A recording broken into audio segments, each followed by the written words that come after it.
હું છું દરજી કામિની. આપ જોઈ રહ્યા છો MG live news Mehsana. Mehsana તાલુકાના જગુદણથી ખેરવા રોડ પર 2 ફૂટ ઊંડા ખાડા યુવાનનો જીવ લીધો. મહેસાણા તાલુકાના જગુદણ ગામની હદમાં જગુદણથી ખેરવા રોડ પર નર્મદા પાણી પુરવઠા દ્વારા એક તળાવ બનાવવામાં આવેલ છે.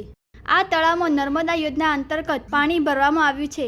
જે તે સમયે ખોદકામ કરવામાં આવેલ તળાવ તો સરકારશ્રીના ધારાધોરણ મુજબ ખોદવામાં આવ્યું નથી, જેથી આજે પણ પાણી બાંધકામ વગરનું 60 ફૂટ ઊંડાઈ ધરાવતું તળાવ સ્થાનિક ગ્રામજનો અને પશુઓ માટે જીવનું જોખમ બની રહ્યું છે. આ તળાવમાં પાણી ભરવા માટેની પાઇપલાઇન આ રોડની નીચે નાખવામાં આવી છે, જેમાંથી પાણી લીકેજ થવા પામેલ છે. જેના કારણે આ મુખ્ય રોડ પર 2 ફૂટ ઊંડો ખાડો છેલ્લા ઘણા સમયથી પડી જવા પામેલ છે, જેના કારણે ઘણા વાહન ચાલકોને ઈજા થવાની ફરિયાદો ઉઠવા પામી છે.